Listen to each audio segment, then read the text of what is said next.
Chapter number 12 wave optics. इससे पहले वाली क्लास में हमने बात की थी प्रकाश की प्रकृति। उसमें मैंने बताया आपको कि टोटल कितने साइंटिस्ट आए थे, 5। न्यूटन क्या बोला, कण के रूप में, हाइगेंस तरंग के रूप में, मैक्सवेल ने क्या बोला, विद्युत चुंबकीय तरंग, मैक्स प्लांक ने क्या बोला, फोटोन, और डी ब्रोगली ने क्या बोला, द्वैत प्रकृति। अगर आप प्रकाश को पार्टिकल मानते हो तो क्या पढ़ सकते हो, फोटो इलेक्ट्रिक इफेक्ट, प्रकाश विद्युत प्रभाव, कॉम्पटन प्रभाव और रमन प्रभाव। और अगर आप तरंग मानते हो तो परावर्तन, अपवर्तन, व्यतिकरण, विवर्तन और ध्रुवण। ध्रुवण आपके सिलेबस से हटा दिए। आज हम बात करेंगे पूरी तरह से किस पे, हाइगेंस पे। किस पे, हाइगेंस पे। और ये टॉपिक मोस्ट इंपॉर्टेंट है, इससे क्वेश्चन आने के चांसेस है भाई। जो कल पढ़ा था उसमें से कोई क्वेश्चन नहीं आएगा, बस वो आपको ध्यान में रखना है, ठीक है। तो आज का जो है नोट्स के अंदर एक क्वेश्चन लिखा हुआ है कि तरंगाग्र किसे कहते हैं और ये कितने प्रकार के हैं। क्वेश्चन क्या है, तरंगाग्र किसे कहते हैं और ये कितने प्रकार के हैं। तो सबसे पहले अपन बात करते हैं तरंगाग्र की। किसकी, तरंगाग्र। कैसे लिखा जाता है, तरंगाग्र। ये तरंगाग्र है वेव फ्रंट, देखना सही लिखा है क्या, तरंगाग्र सही है। सबसे पहला क्वेश्चन तो यही है कि तरंगाग्र क्या है। तो हाइगेन के अनुसार प्रकाश जो है वो किसकी फॉर्म में चलती है, तरंगाग्र की फॉर्म में चलती है। किसकी फॉर्म में, तरंगाग्र की फॉर्म में। आप देख सकते हो तरंगाग्र, ठीक है, लेकिन मैं आपको समझा देता हूं कैसे। वहां दिख जाएगा आपको, सुनो। प्रकाश जो है वो कौन सी तरंग है, पहले तो बताओ तरंग कितने प्रकार की होती है। तरंग बेटा 2 प्रकार की होती है, एक तो अनुप्रस्थ तरंग और एक कौन सी, अनुदैर्घ्य तरंग। अनुप्रस्थ तरंग वे तरंगें होती है जिनको चलने के लिए माध्यम की आवश्यकता नहीं होती, अर्थात जो सरंग और गर्त के रूप में चले। किसके रूप में, सरंग और गर्त के रूप में, इस टाइप से चले। ऊपर वाला क्या होता है, सरंग होता है, और नीचे वाला क्या होता है, गर्त होता है। एक होती है अनुदैर्घ्य तरंग। कौन सी, अनुदैर्घ्य तरंग। अनुदैर्घ्य तरंग जो है वो किसके रूप में चलती है, संपीड़न और विरलन के लिए, विरलन के रूप में। किसके रूप में, संपीड़न और विरलन के रूप में। तरंगे 2 प्रकार की होती है, एक तो ऐसे चलती है और दूसरी इस टाइप से। साउंड वेव जो है, ध्वनि तरंग जो है वो इस टाइप से चलती है, और अनुदैर्घ्य तरंगों के लिए माध्यम की आवश्यकता होती है। लेकिन मेरे को यह समझाना है कि तरंगाग्र किसे कहते हैं। अगर आप ध्यान से समझोगे तो तरंगाग्र 1 मिनट में समझ में आ जाएगा। मैं इस तरंगाग्र को किससे जोड़ूंगा, समविभव पृष्ठ से। किससे, समविभव पृष्ठ से। चैप्टर नंबर 3 में आपने पढ़ा होगा समविभव पृष्ठ। जैसा समविभव पृष्ठ पढ़ाया था वैसा का वैसा क्या पढ़ाऊंगा, तरंगाग्र।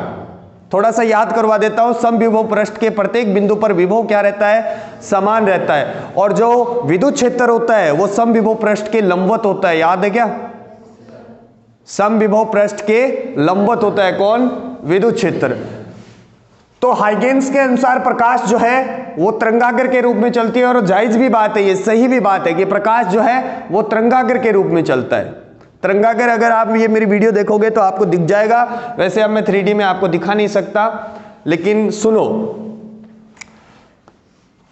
जैसे मान लिया मेरे पास ये प्रकाश स्रोत है, क्या है, ये प्रकाश स्रोत है, ठीक है। अब इससे प्रकाश जब निकलेगा, लाइट जब निकलेगी तो कौन सी तरंग के रूप में चलेगी, क्या सभी संभव दिशाओं में चलेगी वो। मान लो यहां एक बल्ब लगा दिया, क्या उस बल्ब की जो रोशनी है उसकी चारों ओर सभी दिशाओं में होगी, अरे बोलो। तो प्रकाश से जो तरंग निकलेगी या इस बल्ब से जो तरंग निकलेगी इसे मैं बोलता हूं बिंदु प्रकाश स्रोत है। ये कैसा है, बिंदु प्रकाश स्रोत है। क्या इससे जो तरंगे निकलेगी वो सरंग और गर्त के रूप में चलेगी। मान लिया इस दिशा में एक तरंग इस टाइप से चल रही है, कोई दिक्कत नहीं है। मैंने इसका आयाम ज्यादा बनाया है ताकि आपको समझ में आए, जबकि इसका आयाम क्या होता है, बहुत ही कम होता है। क्यों, क्योंकि लाइट की जो वेवलेंथ होती है वो 10⁻⁻7 मीटर कोटि की होती है, 10⁻⁻7 मीटर कोटि की होती है, ठीक है। इधर भी चलेगी क्या तरंग, ऐसे भी चलेगी, क्या इधर भी चलेगी,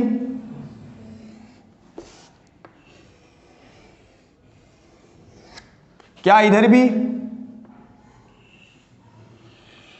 सभी संभव दिशाओं में होगी। मैंने 4 ही तरंगे बनाई है, वैसे बहुत सारी होगी, इधर भी होगी, इधर भी होगी, 3D में चलती है। जैसे यहाँ एक बल्ब है तो यहां से तरंगे निकलेगी, इधर भी निकलेगी, आपकी तरफ, सभी संभव दिशाओं में रोशनी होगी। अरे बोलो, ठीक है। अब ध्यान से सुनना, क्या बेटा ये इस तरंग का सरंग है? ऊपर वाले को क्या बोलते हैं? सरंग। क्या ये भी सरंग है? क्या ये भी सरंग है? क्या ये भी सरंग है? बोलो, बात समझ में आ रही क्या? अब परिभाषा सुनना, अगर इन सारे बिंदुओं को मैं मिला दूं, इन सारे बिंदुओं को मैं मिला दूं, तो वो जो बिंदु पथ बनता है उसे क्या बोलते हैं? तरंगाग्र बोलते हैं। क्या बोलते हैं? तरंगाग्र। अब मैं परिभाषा बता रहा हूं कि किसी प्रकाश स्रोत से निश्चित दूरी पर, क्या ये दूरी निश्चित है सब जगह? किसी प्रकाश स्रोत से निश्चित दूरी पर समान कला में, इसका मतलब समझना, समान कला का मतलब ये भी क्या है? सरंग है, ये भी क्या है? सरंग, और ये भी क्या है? सरंग, ये भी क्या है? सरंग। बात समझ में आ रही है? मतलब जैसे मान लो ये है, इस टाइप से मैंने एक तरंग बनाई, क्या यहां वाला जो पार्टिकल है वो कुछ इस टाइप से वाइब्रेट हो रहे हैं, ऐसे जा रहे हैं, यहां से ऐसे ऐसे चल रहे हैं, और ये नीचे वाले ये कुछ इस टाइप से वाइब्रेट हो रहे हैं, कंपन कर रहे हैं। अरे बोलो, इसको मैंने बोला समान कला में। ये सारे के सारे जो पार्टिकल्स है जो दिख रहे हैं क्या आपको, ये जो सारे हैं ये समान कला में है। समान कला का मतलब सारे के सारे सरंग है या फिर सारे के सारे क्या है? गर्त है। अब परिभाषा दोबारा सुन लेना, किसी प्रकाश स्रोत से समान दूरी पर, सुनना, किसी प्रकाश स्रोत से निश्चित दूरी पर समान कला में कंपन करने वाले बिंदुओं का, समान कला में कंपन करने वाले बिंदुओं का बिंदु पथ क्या कहलाता है? तरंगाग्र कहलाता है। क्या ये परिभाषा याद हो जाएगी? ये क्वेश्चन बहुत बार पूछा गया है कि तरंगाग्र किसे कहते हैं और ये कितने प्रकार के होते हैं। अब सुनना, इस तरंगाग्र का प्रत्येक बिंदु, जैसे ये बिंदु है, ये बिंदु है, क्या इसमें अनंत बिंदु होंगे? तो प्रत्येक बिंदु एक नए प्रकाश स्रोत की भांति व्यवहार करता है। अगर आप ध्यान से समझोगे तो मैं एक एक बात समझा दूंगा आपको, वरना मैं स्किप कर दूंगा, बीच में से उड़ा दूंगा, ध्यान रखना। दोबारा सुन लेना, तरंगाग्र क्या है? किसी प्रकाश स्रोत से निश्चित दूरी पर समान कला में कंपन करने वाले बिंदुओं के बिंदु पथ को तरंगाग्र कहते हैं। कोई दिक्कत? तरंगाग्र का प्रत्येक बिंदु एक नए प्रकाश स्रोत की भांति व्यवहार करता है। क्या आगे एक तरंगाग्र और बनेगा इस टाइप से? क्या एक और तरंगाग्र बनेगा? क्या एक और तरंगाग्र बनेगा? क्या जैसे जैसे ये दूरी बढ़ेगी वैसे वैसे प्रकाश की इंटेंसिटी, प्रकाश की तीव्रता कम होती जाएगी? बोलो, समझ में आ गई क्या बात? भाई एक बल्ब यहां लगा दिया, अगर यहां एक गोला बनाऊं तो क्या उस गोले पर तीव्रता समान रहेगी? लेकिन आगे एक बड़ा गोला बनाया, क्या उस गोले पर भी तीव्रता समान रहेगी? लेकिन क्या इस गोले से तीव्रता उस गोले पे कम हो जाएगी? अगर ऐसा नहीं होता तो इस जहान में, इस जग में मैं एक बल्ब लगा देता और पूरा जग क्या हो जाता? जगमग हो जाता। समझ में आ गई बात? लेकिन इसकी इंटेंसिटी टाइम के साथ क्या हो जाती है? दूरी के साथ साथ क्या हो जाती है? कम होती जाती है। क्या पल्ले पड़ गई बात? आपको तो यह परिभाषा रटनी है कि क्या किसी प्रकाश स्रोत से निश्चित दूरी पर समान कला में कंपन करने वाले बिंदुओं के बिंदु पथ को तरंगाग्र कहते हैं। बोलो, समझ में आ गई क्या बात? तरंगाग्र कितने प्रकार के? वहां समविभव पृष्ठ कितने प्रकार के थे? 3 प्रकार के। कौन कौन से? गोलीय, बेलनाकार और समतल। कौन कौन से? गोलीय, बेलनाकार और समतल। तो तरंगाग्र भी कितने प्रकार के होते हैं? गोलीय, बेलनाकार और समतल। याद करो, जैसे ये समविभव पृष्ठ था, यहां कोई आवेश रखा हुआ है, तो क्या विद्युत क्षेत्र की दिशा ये थी? बोलो, यही है। वैसे ही यहां पे तरंग जो है, तरंग क्या है? प्रकाश किरण बोल सकते हो, तरंग बोल सकते हो। क्या जो तरंग है वो समविभव, तरंगाग्र के साथ 90 डिग्री का कोण बनाती है। ये मोस्ट इंपॉर्टेंट बात है। अगर ये तरंग है, अगर ये तरंग है और ये तरंगाग्र है, तो ये वाला कोण कितना हो जाएगा? 90 डिग्री। ये ध्यान रखना, तरंग जो है वो तरंगाग्र के साथ कितने डिग्री का कोण बनाती है? 90 डिग्री। यानी कि जो किरण है वो तरंगाग्र के साथ कितने डिग्री का कोण बनाती है? 90 डिग्री का। या फिर आप ऐसे बोल सकते हो, जो जिस दिशा में वो किरण चल रही है वो तरंगाग्र के साथ कितने डिग्री का कोण बनाती है? 90 डिग्री का। जैसे एक प्रकाश स्रोत है, एक प्रकाश स्रोत है, क्या उससे तरंगाग्र ऐसे होंगे? और इससे जो किरणें निकलेगी क्या वो इस टाइप से होगी? बोलो, समझ में आ रही क्या बात? इस टाइप से होगी। ये वाले एंगल कितने डिग्री के होंगे? 90 डिग्री के। यानी कि किरण जो है वो तरंगाग्र के साथ कितने डिग्री का कोण बनाती है? 90 डिग्री का कोण बनाती है। आगे अगला जो डेरिवेशन है वो इसी कंसेप्ट से जुड़ा हुआ है कि किरण जो है वो तरंगाग्र के साथ कितने डिग्री का कोण बनाती है? 90 डिग्री का। क्या तरंगाग्र समझ में आ गया?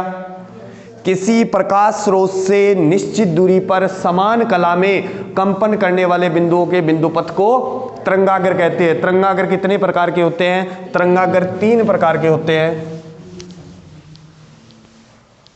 कौन कौन से? गोलीय तरंगाग्र, बेलनाकार तरंगाग्र और समतल तरंगाग्र। सुन, अब सबसे पहले बात करते हैं गोलीय तरंगाग्र की। गोलीय तरंगाग्र, स्फेरिकल वेव फ्रंट, ठीक है। परिभाषा तो ये है, ऐसा तरंगाग्र जिसकी आकृति कैसी हो? गोलीय हो, उसे क्या बोलते हैं? गोलीय तरंगाग्र बोलते हैं। क्या कोई दिक्कत है किसी को? ठीक है। ये बनता किसकी वजह से है? बिंदु प्रकाश स्रोत की वजह से। किसकी वजह से? बिंदु प्रकाश स्रोत की वजह से। क्या ये गोलीय तरंगाग्र है? ठीक है। ये तो क्या है बेटा? तरंगाग्र है। यहां इंटेंसिटी I1, यहां तीव्रता I2 और यहां तीव्रता I3। वहां क्या था? V1, V2 और V3। क्या जैसे जैसे दूरी बढ़ेगी वैसे वैसे तीव्रता कम होती जाएगी? क्या इसकी प्रत्येक बिंदु पर तीव्रता प्रकाश की समान रहेगी? बोलो क्यों? क्योंकि इंटेंसिटी बराबर क्या होती है? तीव्रता क्या होती है? एनर्जी बटे एरिया। क्या होती है? ऊर्जा बटे क्षेत्रफल। अरे बोलो, तीव्रता क्या होती है? ऊर्जा बटे क्षेत्रफल। तो क्या इसके प्रत्येक बिंदु पर तीव्रता जो है वो प्रकाश की समान रहेगी? क्या ये जो है ये क्या है? किरण है। ये क्या है? किरण है। अरे जो बनाता ने परावर्तन के अंदर यहां तो प्रकाश आएगा किसकी फॉर्म में? तरंगाग्र की फॉर्म में आएगा। उसमें से आपने एक तरंग चुनी है, एक किरण चुनी है आपने। बोलो, समझ में आ गई बात? गोलीय तरंगाग्र क्या होता है? ऐसा तरंगाग्र जिसकी आकृति कैसी हो? गोलीय हो। क्या कहलाता है? गोलीय तरंगाग्र कहलाता है। गोलीय तरंगाग्र बनता किससे है? कैसे बनता है? बिंदु प्रकाश स्रोत से। फिर 2 नंबर क्या है? बेलनाकार तरंगाग्र। क्या है? बेलनाकार तरंगाग्र। बेलनाकार तरंगाग्र। मान लिया आपके पास एक रेखीय प्रकाश स्रोत है। क्या है? रेखीय प्रकाश स्रोत। तो इसकी वजह से जो तरंगाग्र बनेंगे वो कैसे बनेंगे बेटा? बेलनाकार तरंगाग्र बनेंगे। बोलो, बात समझ में आ गई? ऐसे तरंगाग्र जिसकी आकृति कैसी हो? बेलनाकार हो, क्या कहलाते हैं? बेलनाकार तरंगाग्र। किसकी वजह से बनता है ये? किसकी वजह से? रेखीय प्रकाश स्रोत की वजह से। चलो आगे, ठीक है। और ये बढ़िया क्वेश्चन है, भी ध्यान रखना, तरंगाग्र किसे कहते हैं और ये कितने प्रकार के होते हैं। फिर अगला है बेटा समतल तरंगाग्र। ये अपने बहुत काम आएगा। समतल तरंगाग्र, ठीक है। अब सुनो, समतल तरंगाग्र के जैसे मैंने मान लो पानी के अंदर पत्थर डाला तो क्या लहरें उठेगी इस टाइप से? क्या वो लहरें बढ़ती जाएगी, बढ़ती जाएगी, बढ़ती जाएगी? क्या उसका सेंटर ऑफ कर्वेचर यानी कि उसकी रेडियस जो है वो लगातार बढ़ती जाएगी? और जब वो अनंत पे पहुंच जाएगा तो क्या वो एक स्ट्रेट लाइन मिलेगी इस टाइप से? सोच के देखो। जैसे ये है 1 2 3 4 5 और कहां? अनंत पे। क्या ये ऐसे मिलेगा? ध्यान से समझ लेना कि ऐसा तरंगाग्र जिसकी आकृति कैसी हो? समतल हो। ऐसा तरंगाग्र जिसकी आकृति कैसी हो? समतल हो, उसे क्या बोलते हैं? समतल तरंगाग्र बोलते हैं। और समतल तरंगाग्र प्राप्त किससे किया जाता है? जब किसी प्रकाश स्रोत का अनंत पे, प्रकाश स्रोत का अनंत पे जो तरंगाग्र बनता है उसे क्या बोलते हैं? समतल तरंगाग्र बोलते हैं। वैसे प्रैक्टिकली मतलब ऐसे सोचा जाए तो क्या कोई प्रकाश स्रोत कभी अनंत पे जाएगा? नहीं जाएगा। लेकिन अपन ऐसा सेटअप तैयार करेंगे कि जिससे अपने को क्या मिल जाए, समतल तरंगाग्र मिल जाए। और समतल तरंगाग्र अपन किस में काम में लेंगे, जब अपन विवर्तन पढ़ेंगे ना, फ्रॉनहोफर विवर्तन, तो उसके अंदर अपने को जो तरंगाग्र काम में लेंगे वो कौन सा होगा, समतल तरंगाग्र। अब मैं समतल तरंगाग्र आपको देखो अज्यूम करके बताता हूं। क्या तीनों चीज ये समझ में आ गई? तरंगाग्र किसे कहते हैं? किसी प्रकाश स्रोत से निश्चित दूरी पर समान कला में कंपन करने वाले बिंदुओं का बिंदुपथ क्या कहलाता है? तरंगाग्र कहलाता है। तरंगाग्र कितने प्रकार के हैं? 3 प्रकार के हैं। कौन कौन से? गोलीय तरंगाग्र, बेलनाकार तरंगाग्र और समतल तरंगाग्र। गोलीय तरंगाग्र क्या होता है? जिसकी आकृति कैसी हो, गोलीय हो, अर्थात जो बिंदु प्रकाश स्रोत के कारण प्राप्त होता है। बेलनाकार तरंगाग्र क्या होता है? ऐसा तरंगाग्र जिसकी आकृति कैसी हो, बेलनाकार हो। वो किसकी वजह से मिलता है? रेखीय प्रकाश स्रोत की वजह से। और रेखीय और बिंदु प्रकाश स्रोत की वजह से अनंत पे जो तरंगाग्र बनता है वो कैसा होता है? समतल तरंगाग्र होता है। यानी कि प्रकाश की जो किरण है वो ऐसे चल रही है, तो यहां जो तरंगाग्र बनेगा वो कैसा बनेगा? कैसा बनेगा? समतल तरंगाग्र बनेगा। कैसा बनेगा? समतल। अब देखो समतल तरंगाग्र प्राप्त कैसे करते हैं, एक छोटा सा मेथड बता देता हूं मैं आपको। कि आपने लेंस का नाम सुना होगा। लेंस 2 प्रकार के होते हैं, एक तो उत्तल लेंस और एक अवतल लेंस। मेरे पास एक अवतल लेंस है। क्या है? एक अवतल लेंस है। आपने ये मान लिया इसका फोकल पॉइंट है, यानी कि फोकस बिंदु है। देखो ये प्रकाश की किरणें आ रही है, बोलो। तो आपने पढ़ा होगा कि अपवर्तन के पश्चात ये मुख्य फोकस पे मिलती है या फोकसित हो जाती है। बोलो हाँ ना। इतना तो पढ़ा हुआ है यार 10th में कि मुख्य अक्ष के समांतर आने वाली प्रकाश की किरणें अपवर्तन के पश्चात मुख्य फोकस पे मिलती है या मिलती भी प्रतीत होती है। मिलती कहां है? उत्तल लेंस में। और प्रतीत कहां होती है? अवतल लेंस में। ये है, ठीक है। अब सुनो, अगर मैं ऐसा करूं, ध्यान से समझना, अगर मैं कुछ ऐसा करूं कि इसके फोकल पॉइंट पे, इसके फोकस बिंदु पे एक प्रकाश स्रोत रख दूं, बोलो, इसके फोकस बिंदु पे, क्या यहां से लाइटें निकलेगी? क्या वो लाइटें जो है इससे अपवर्तन के पश्चात समांतर हो जाएगी? और यहां जो वेव फ्रंट मिलेगा वो कैसा मिल जाएगा आपको? समतल मिल जाएगा। बोलो हाँ ना। अरे जब आप प्रैक्टिकल करांगा तो अनंत पर ले जाके बिठाऊं एक छोरे, बेटा बटू टोर्च मारी तू, लाइट पुगाई मेरे तक, क्योंकि मैंने चाहिए समतल तरंगाग्र। अरे बोलो समझ में आ गई के बाद। लेकिन समतल तरंगाग्र अपन प्राप्त कर सकते हैं कि जब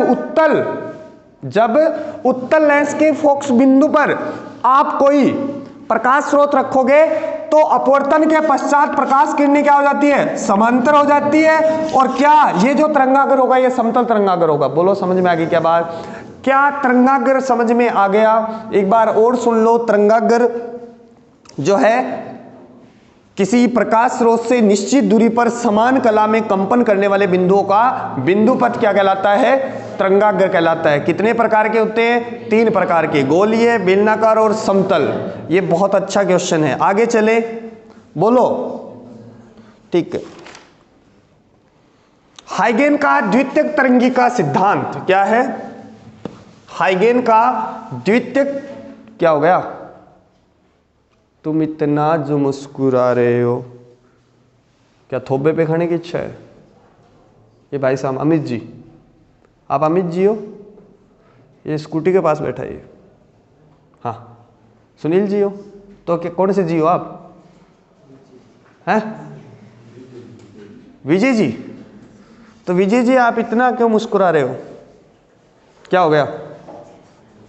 कुछ तो है? कुछ नहीं है तो इधर देख। हाइगेन का द्वितीयक तरंगिका सिद्धांत, हाइगेन्स का क्या हुआ? का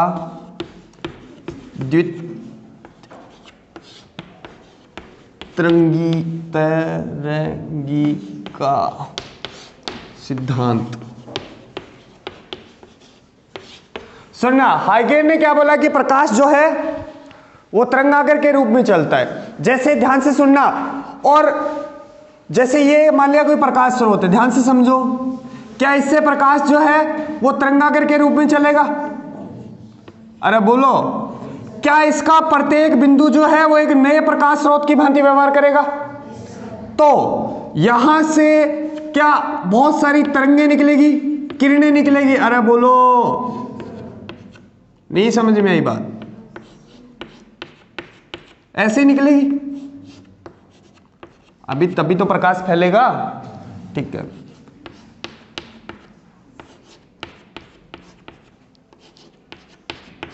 यही है। यहां से इन तरंगों पे फिर आप क्या करोगे? समान कला में कंपन करने वाले बिंदुओं का बिंदु पथ लोगे। मान लो वो कुछ इस टाइप से आया, बोलो, तो ये तो बेटा क्या हो जाएगा? प्राथमिक तरंगागर, और ये क्या हो जाएगा? द्वितीयक तरंगागर। यानी कि हाइगेन ने ये बोला कि प्राथमिक तरंगागर का प्रत्येक बिंदु एक नए प्रकाश स्रोत की भांति व्यवहार करता है, और उस प्रकाश स्रोत से, उन बिंदुओं से जो प्रकाश स्रोत की भांति व्यवहार कर रहे हैं, उनसे अनेक तरंगिकाएं निकलेगी। क्या निकलेगी?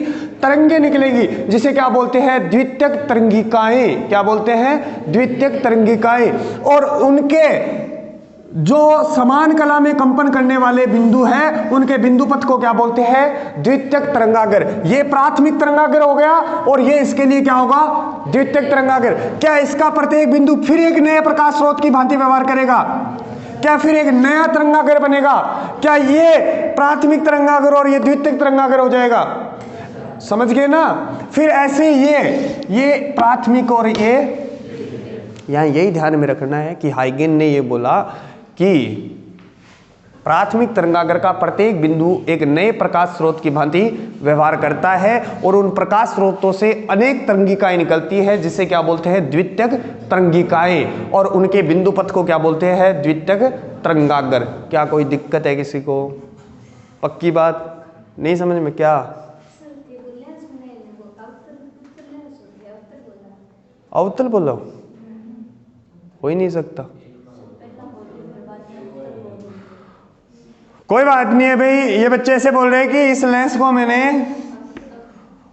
अवतल बोल दिया गलती से। कोई बात नहीं, ये तो पूरा जग जानता है कि ये उत्तल है। मेरे बोलने से ये अवतल थोड़ी हो जाएगा। अरे गलती से बोल दिया को। वैसे कल की क्लास में मैंने एक बात गलत बोल दी थी। मेरे को व्यतिकरण बोलना चाहिए था, मैंने परावर्तन बोल दिया। कोई बात नहीं है यार, समझ तो गए होंगे आप। ये उत्तल लेंस है, कोई बात नहीं, होता है, चलता है थोड़ा बहुत, तो अब समझ गए होंगे। ठीक है, ये था हाइगेन का द्वितीयक तरंगिका सिद्धांत। यानी कि हाइगेन के अनुसार प्रकाश जो है वो तरंगागर के रूप में चलता है, और प्राथमिक तरंगागर का प्रत्येक बिंदु एक नए प्रकाश स्रोत की भांति व्यवहार करता है। उन प्रकाश स्रोतों से अनेक तरंगिकाएं निकलती है, जिन्हें क्या बोलते हैं? द्वितीयक तरंगिकाएं। बोलो, बात समझ में आ गई क्या? और उनके बिंदु पथ से जो तरंगागर मिलता है उसे क्या बोलते हैं? द्वितीयक तरंगागर। इससे पहले वाला इसका क्या हो जाएगा? प्राथमिक तरंगागर। अगर इससे आगे की बात करेंगे तो द्वितीयक तरंगागर तो प्राथमिक हो जाएगा, और इसके बाद वाला क्या हो जाएगा? द्वितीयक तरंगागर हो जाएगा। क्या बात समझ में आ गई? अब सबसे इंपॉर्टेंट चीज है, 2 क्वेश्चन करवाऊंगा मैं। अभी तक आपको इस चैप्टर में बस एक ही क्वेश्चन पढ़ना है। वो क्वेश्चन कौन सा है? तरंगागर किसे कहते हैं और तरंगागर कितने प्रकार के होते हैं।